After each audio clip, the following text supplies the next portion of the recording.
聽眾朋友你好，我係羅賓，好多謝你收睇古今漫遊。民國3年，即1914年嘅春天，袁世凱嘅頭痛已經到咗痛不欲生嘅地步，醫咗30幾日都唔見好轉。實業家張騫緊急打電話俾一位神醫，請佢同袁大總統醫病。呢個神醫只用金針針咗3個穴位，一針落去，袁世凱立即感覺到腦入邊發出好似撞冧埲牆咁嘅聲響。再針落去，就好似服用咗巴豆、大黃呢啲咁嘅瀉藥一樣，一股風熱順住腸胃直瀉而下，折磨佢幾十日嘅頭痛瞬間就消失咗啦。咁樣嘅神奇醫術令到喺官場久經大風大浪嘅袁世凱驚嘆不已。今日我哋就嚟傾一傾神醫黃石平嘅傳奇故事。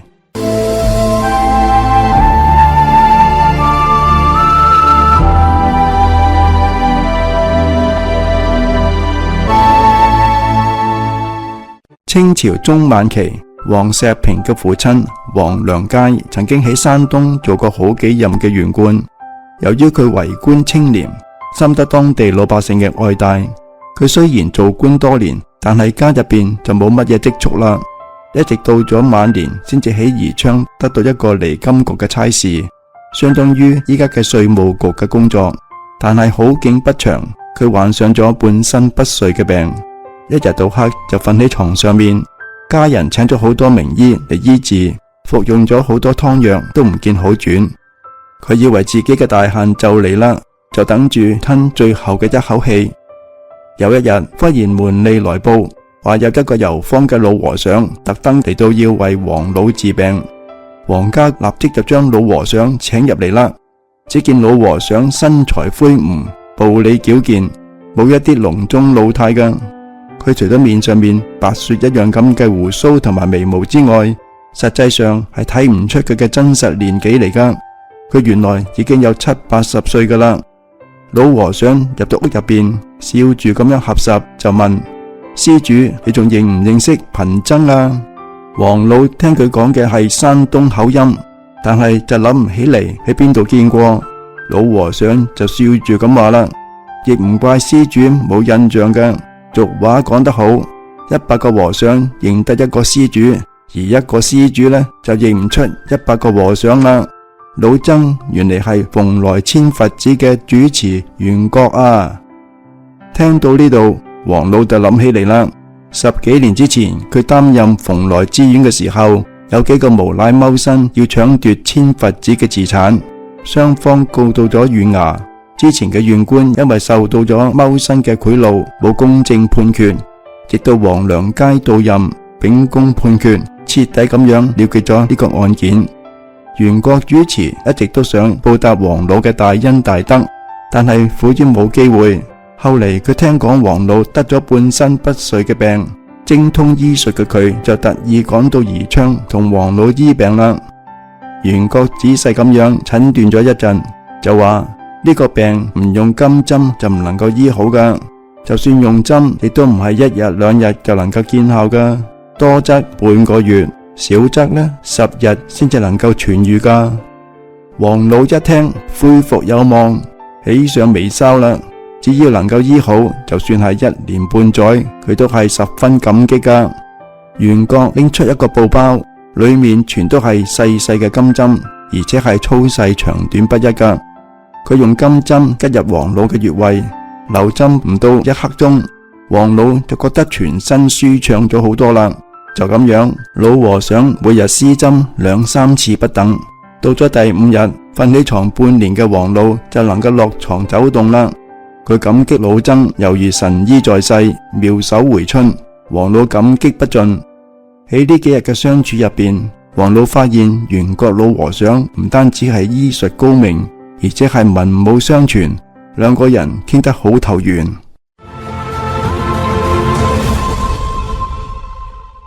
有一日傾閒偈，袁覺就話：我生平所學就唯有針術係得到其人傳授，多年嚟一直都想揾一個徒弟，免得我圓寂之後針術失傳。但係我物色咗好多年啦，都冇遇到一個可以傳授嘅人。呢一個針術如果所傳非人，將會釀成禍害，係不堪設想噶，所以我寧可失傳，亦都唔能夠濫傳。於是王老就問啦，咁樣主持要揾嘅係一個點樣嘅人先至能夠傳授呢啲針術呢？老和尚就話啦，呢個就好難講啦，真係能夠學到呢一個醫術嘅人，只要俾我見一見佢就能夠知道噶啦。王老就順口講咗一句，唔知道我嗰3個犬子入邊會唔會有你所要揾嘅人呢？袁覺好詫異咁樣問，貧僧聽說王老有4位公子嘅，點解話係3位呢？原來王老有4個仔嘅，老大到老3個個都係精明能幹，所以佢只係期望呢3個仔。而老4王石平從細就身體瘦弱，性格孤僻嘅，佢從3、4歲起就不苟言笑，隨住年紀越來越大，佢點樣睇都好似個傻仔咁樣，人哋欺負佢、嘲笑佢，佢都係打不還手、罵不還口噶，俾人打咗一餐，轉眼就忘記咗噶啦，就好似乜嘢事都冇發生過一樣。所以大家都認為王石平係個腦入邊有問題嘅傻仔。王老怕呢個細仔失禮人，就冇俾佢出嚟見客啦。袁覺見過咗3位公子之後，執意要見一見嗰個傻仔，仲講咗一句，呢個世間多有痴於人事而不痴於學術嘅人啦。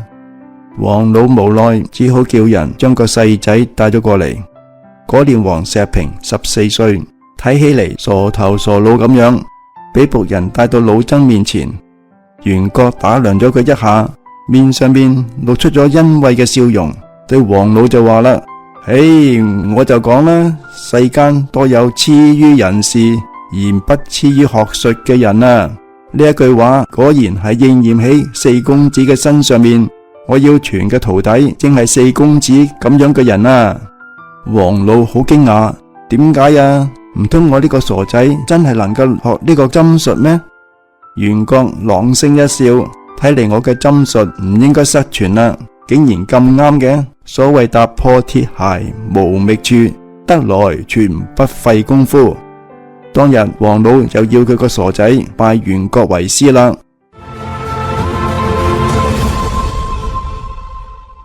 從此袁覺就做起皇家，但係佢一開始並冇直接教授王石平針術，教嘅係乜嘢呢？居然係武藝同埋讀書。根據王氏家傳針灸嘅記載，袁覺傳授武藝先係勞其筋骨，將小石平帶到烈日或者月光底下，除咗佢嘅衫，首先就將佢嘅身體倒掉，放鬆佢嘅全身骨節，然後摩擦周身皮肉，用藥水同佢沖涼，強健佢嘅體格。等王石平長大一啲嘅時候，就教佢內外少林氣功，包括18般兵器，一直到佢練成一指擎千斤、捏磚石而成泥嘅程度。袁覺老僧早晚教王石平練拳習武，日頭教佢讀書寫字。王石平心地篤正，凡係老僧教嘅，佢都能夠專心致志咁樣潛心靜修，所以武藝同埋學業突飛猛進。到嗰個時候，王老先至知道自己屋企嘅傻仔根本就係一個神童啊！轉眼3年過去啦，王老卸任就返回家鄉，袁覺亦都跟隨佢哋嚟到咗江西。當王石平嘅文武基本功都已經練得好紮實嘅時候，袁覺就開始傳授醫術啦。老和尚用朱筆喺白色嘅牆壁上邊畫咗好多圓圈，隱隱約約咁樣構成人體脈絡。每日就要王石平拎住竹籤去吉圓圈嘅中心。當佢練到每吉必中之後，老僧就將圓圈逐漸縮小，要佢同原先一樣咁樣去吉。練到後嚟，紅圈細得好似芝麻粒一樣大細嘅時候，竹籤就改為鋼針。王石平艱苦練習，仍然能夠每吉必中。當吉針嘅基本功都練得紮實之後，老和尚就拎出一張銅人圖，每個穴位上面都有一個針孔咁細嘅紅點。王石平用鋼針隨手去吉，想吉咩嘢穴位，身手即中。由於王石平兼練少林武功，手臂好有內勁，就算係攞住好遠嘅金針吉牆，都能夠吉入去1寸多深嘅，而且金針唔彎亦都唔斷噶。就算拎住一個細小嘅草紙卷，都能夠好輕鬆咁樣將飛鏢打落嚟㗎。吉針嘅功夫練到呢個程度之後，圓覺老僧好欣慰咁樣話：你嘅功夫已經到咗9成啦。呢個時候，老和尚就將經脈、穴道同埋種種病症對應嘅針灸治療方法傳授俾佢。黃石平領悟得好快。當黃石平能夠獨自出師嘅時候，圓覺老和尚先至回到咗山東蓬萊。老僧喺圓寂之前了決咗一宗心願，獨門嘅針術後繼有人啦。黃老去世之後，黃石平承蒙先人嘅福蔭，30歲嘅時候喺淮陽富安擔任鹽務官10年。佢在任嘅時候，經常用針灸同人醫病。由於佢天性寡言恬淡，厭倦官場嘅繁文縟節，迎來送往嘅嗰套處事方式，後嚟就乾脆棄官行醫啦。黃石平針術高明，聲名遠揚。袁世凱稱帝想聘約佢為御醫，南京督軍齊燮元、上海督軍盧永祥等人亦都想請佢擔任醫官。黃石平唔中意奉迎權貴，全部都婉言謝絕啦。喺下面我哋就同大家介紹幾個醫案嚟睇一睇黃神醫嘅高明醫術。有一個婦人腰部生咗一個好似碗咁大嘅贅疣，德國醫生話唔開刀就醫唔好㗎。由於婦人怕痛唔敢開刀，後嚟經別人介紹話黃石平醫呢一種病唔使開刀，甚至唔需要用藥就能夠醫好㗎。佢就抱住試一試嘅心態嚟就診啦。黃石平用金針吉入皮屑、踎根穴、委中呢啲穴位，婦人眼睇住嗰個滑捋捋嘅贅疣開始消退，令佢驚呼不可思議。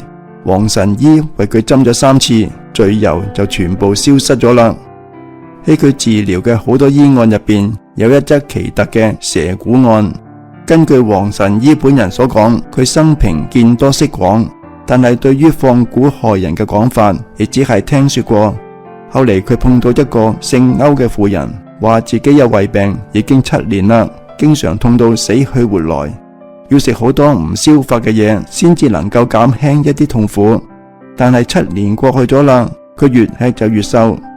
黃神醫睇到佢條脷上邊布滿咗紅白相間嘅小點，好似蒙上咗一層灰白嘅薄苔。黃神醫就憑呢一樣嘢診定佢得咗蠱症，開始為佢紮針治療。第二日，個婦人跑返嚟罵街啦：你係咩神醫啊？你唔吉針仲好，吉針之後我雖然食得更多，但係就冇辦法止痛。黃石平任佢怨罵，趁佢唔在意嘅時候，隔住衣服就喺佢嘅中管穴上邊吉咗一針。唔到10分鐘，婦人狂叫：太痛啦！就想將針拔出嚟。黃石平阻止咗佢。就喺呢個時候，嗰個婦人突然間吐出咗一口好臭嘅污糟水，裏面仲有一個會喐嘅嘢，睇起嚟好似一條蛇，長約1尺，跌咗喺地上邊喐嚟喐去。當時診所入邊嘅病人見到咁樣，全部都嚇到帶住針就走咗出去啦。屋入邊亂成一團，嗰個婦人仲嚇到暈咗添。當佢蘇醒之後，發現腹部唔舒服嘅症狀都消失咗啦。黃神醫除去咗佢嘅病根，仲可憐佢生活窮苦，免去咗佢所有嘅醫療費，另外仲贈醫藥幫佢調理。冇耐，婦人就完全康復啦。可能好多朋友都好好奇，點解黃神醫嘅針灸能夠有咁嘅奇效呢？根據黃穗松撰寫嘅《黃氏家傳針灸》嘅介紹，黃石平嘅針法係與眾不同㗎。第一，必須要精通少林拳術同埋內外氣功，先至能夠將全身嘅精氣神運用到兩指之間，施於患者患處，針到病除，達到不可思議嘅奇效。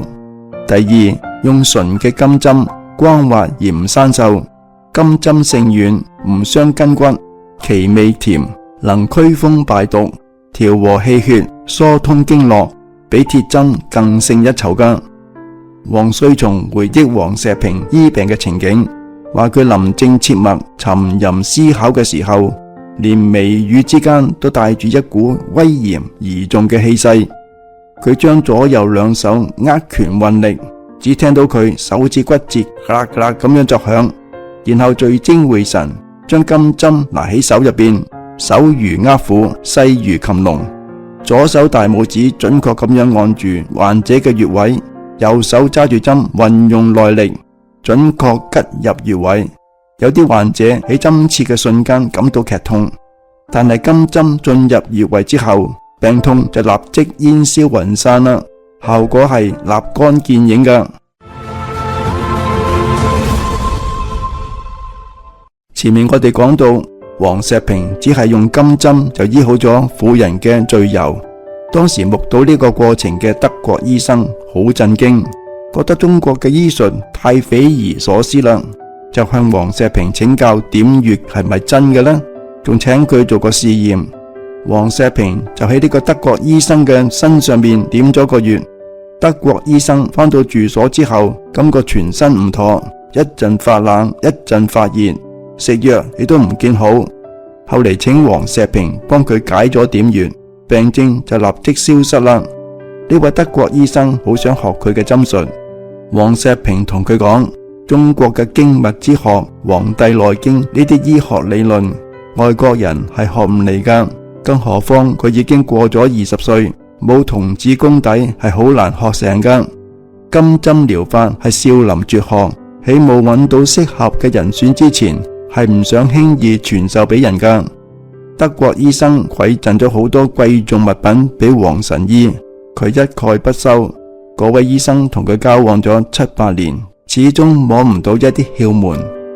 民國6年，即1917年，黃石平喺揚州病逝。